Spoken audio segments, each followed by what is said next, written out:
हाय दोस्तों, आज हम वीडियो में फिर आपके साथ हाजिर हैं और एमटीएस स्कूल का ये पूरा प्रयास है कि घर बैठ करके भी नौनिहालों का भविष्य बनता रहे। इसी क्रम में एक छोटा सा प्रयास हमारा है। आप तक अगर ये वीडियो पहुंच रहा है तो इससे खूब मजे से पढ़िए और इससे खूब सारी जानकारी भी इकट्ठा करिए। चलिए, आज का जो वीडियो है उसको देखते हैं। कुछ इसमें एक आपके सामने बड़ा सा चार्ट बना हुआ है जिसमें एक टेबल जो है टाइम का है, दूसरा जो वर्टिकल कॉलम है वो कोई ऑब्जेक्ट ए है, उसका जो डिस्टेंस ट्रेवल किया है, और एक कोई ऑब्जेक्ट बी है जो वो डिस्टेंस ट्रेवल किया। तो एक डेटा हमारे सामने दिख रहा है। फ्रेंड्स, हम इसे समझने की कोशिश करते हैं।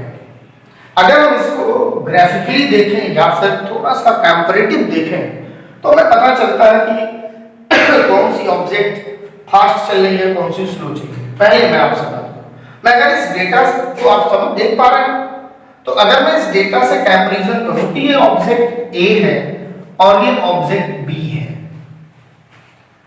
और इनका टाइम अगर देखा जाए तो समझना कुछ ऐसे है कि ये मान लीजिए कि कोई इनका रूट है, स्ट्रेट पाथ है, ये ए ऑब्जेक्ट, मान लीजिए ये ऑब्जेक्ट ए है,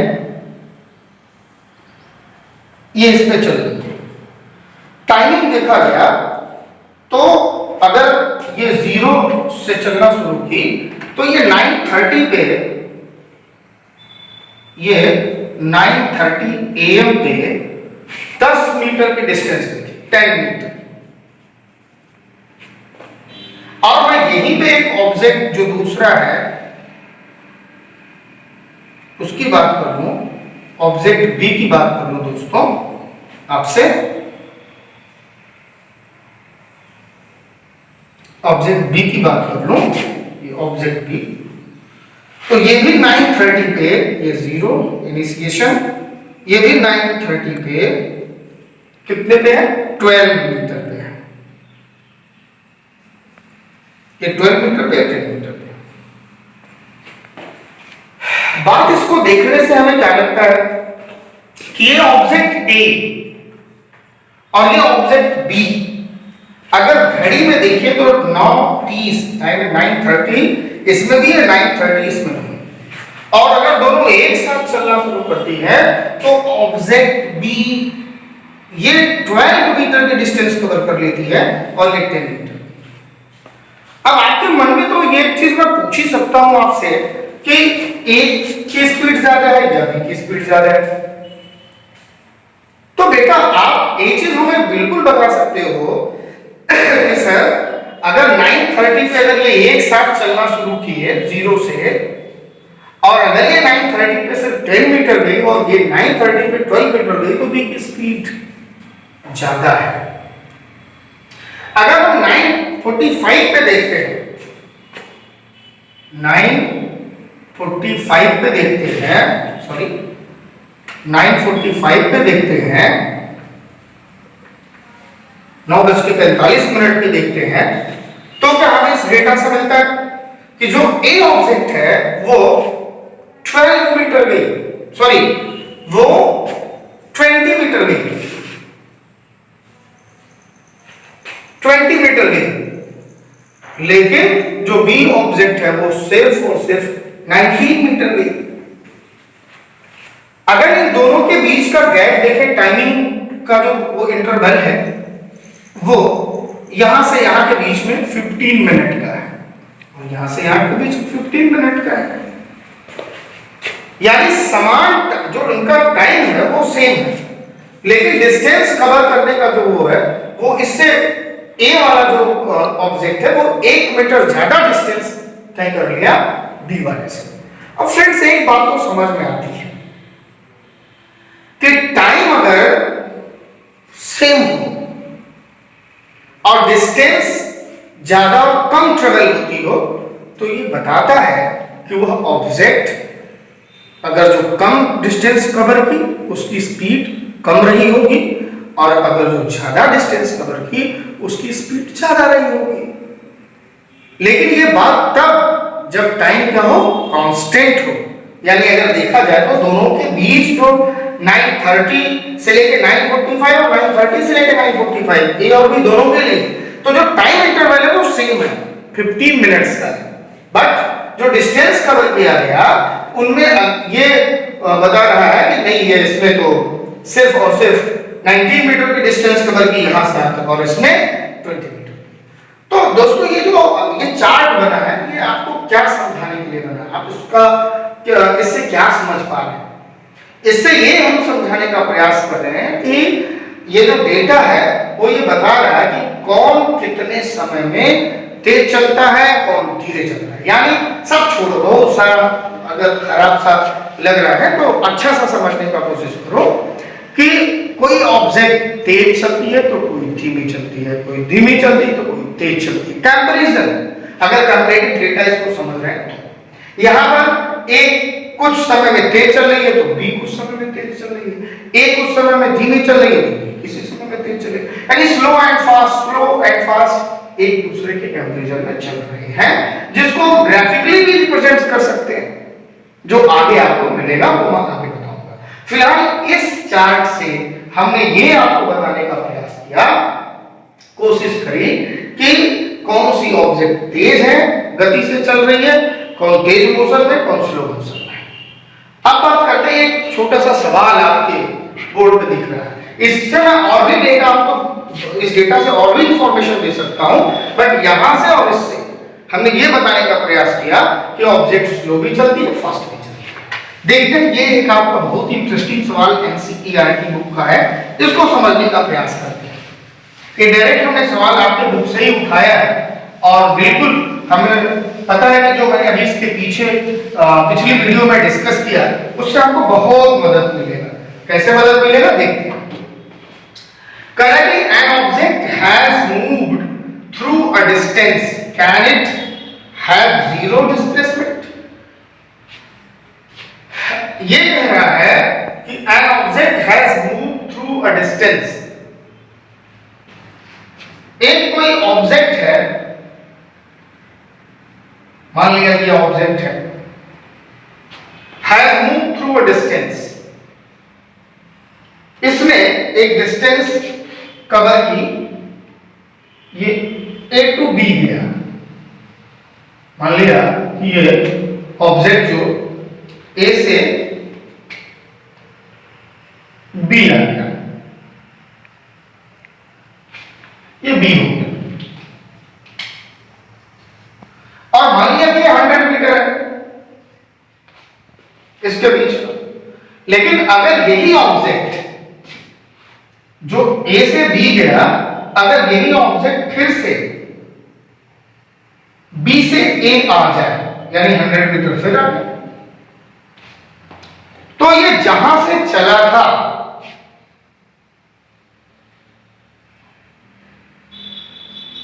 यानी कि ये जहां से चला था तो अब वहीं आ गया। हम ये कह सकते हैं कि ए बी बराबर 100 मीटर, इसको ऐसे समझे तो बी ए बराबर B 100 metre.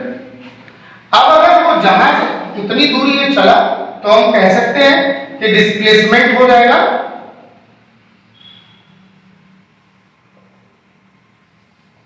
A B minus B A, 100 minus 100 यानी 0। तो डिस्टेंस अगर देखा जाएगा, अगर ये यही चीज डिस्टेंस होती तो फिर ये हो जाता A B plus B, 100 plus 100 यानी 200 मीटर। लेकिन जब ये डिस्प्लेसमेंट हो गया तब ये 0 हो गया।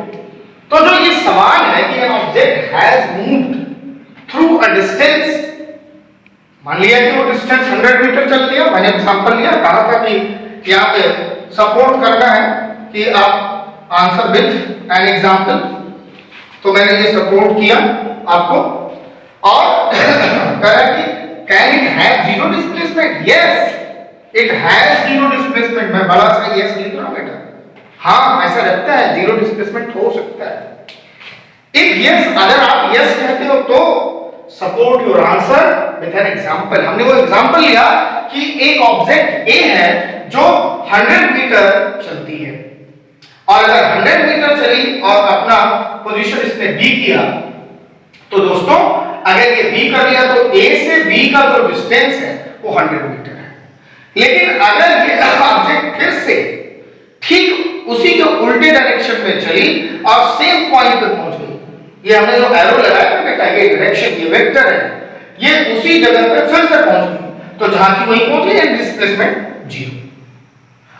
तो डिस्टेंस अगर पूछा जाएगा तो 200 मीटर, बट अगर डिस्प्लेसमेंट पूछ लिया जाएगा तो 0 मीटर इस सवाल में हो जाएगा। मेरे समझ से आपको समझ में आया होगा। अब थोड़ी सी बातें और भी करते हैं इसी से रिलेटेड। आपको बिल्कुल समझ में आया होगा कि डिस्प्लेसमेंट 0 हो सकता है, कैसे हो सकता है इसे मैंने बता दिया। अब देखते हैं एक और इसी बात को आगे बढ़ाते हुए, चूंकि हमने डिस्टेंस और डिस्प्लेसमेंट पे खूब सारी बातें आपसे कर ली, अब थोड़ा सा जो इस चैप्टर का नाम है उसके भी बारे में बात करें कि मोशन क्या है। देखो मोशन को पढ़ने के लिए डिस्टेंस और डिस्प्लेसमेंट जरूरी है। मोशन क्या है? तो हमने बताया कि फिजिक्स में मोशन एक फेनोमेनन है जिसमें कोई ऑब्जेक्ट अपना पोजीशन चेंज कर देती है ना। लेकिन अगर मोशन के कैटेगरी को देखा है तो फ्रेंड्स, मोशन की कैटेगरी में सबसे पहले बात करेंगे लीनियर मोशन। लीनियर मोशन, कौन सा मोशन? लीनियर, यानी जो सीधा सीधा चला जाए। ये कोई गाड़ी है, अगर आपकी खुद की गाड़ी है और अगर ये 10 किलोमीटर वाले पत्थर से चलना शुरू करे और ये 100 किलोमीटर वाले पत्थर पे जाए, तो दिस इज लीनियर मोशन। इसी को लीनियर मोशन कहेंगे। Agree with me? सीधा रास्ते पे जो चल रहा हो, लीनियर मोशन, रेखीय गति। अब अगर बात करें दूसरे वाला मोशन, तो दूसरा वाला मोशन कौन है भाई? वो दूसरा वाला मोशन भी आपको समझ में आएगा। बहुत सारा एग्जांपल देते हैं, जैसे घड़ी का रोटेट होना, गोल वाले झूले का रोटेट होना, किसी बच्चे का किसी फील्ड में सर्कुलर दौड़ लगाना। अगर ये सब नहीं समझ में आता है तो आपको पता होना चाहिए जो प्लैनेटरी मोशन होता है, ग्रहों की जो गति होती है, वो सूर्य को केंद्र मानकर के उसके चारों तरफ होती है। This is known as circular motion. यानी किसी सर्कुलर पाथ पर अगर कोई ऑब्जेक्ट मोशन में है तो this is known as circular motion.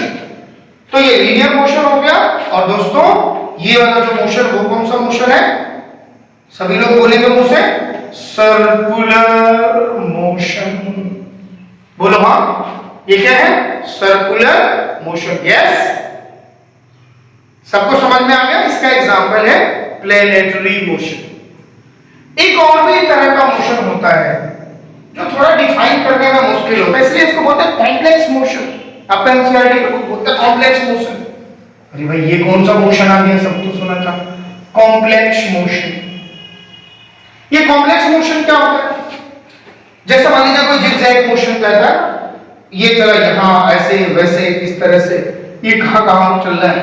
This is known as complex motion.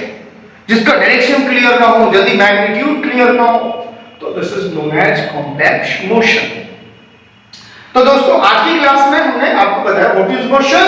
Motion is a phenomenon in which an object change there position over time. Time के respect में अपनी स्थिति को चेंज करे तो मोशन। और मोशन कितने तरह का? Linear motion, circular motion, complex motion. But आपके जो बुक में बहुत बहुत बहुत ज्यादा वाला जो दिया है, जिसके बारे में आपको बहुत बहुत पढ़ना है, उसके बारे में क्या पढ़ना है? खूब खूब जो पढ़ना है, ज्यादा पढ़ना है, बहुत अधिक पढ़ना है, उसको क्या बोलते हैं भाई? उसको बोलते हैं यूनिफॉर्म मोशन, यूनिफॉर्म मोशन। और दूसरा वाला नॉन यूनिफॉर्म मोशन। ओके, है ना। कोई समान चाल से चलता हुआ चले, समान गति से चलता हुआ चले, और कोई अपनी गति बदलते हुए चले, तो इस तरह के मोशन में अंतर है।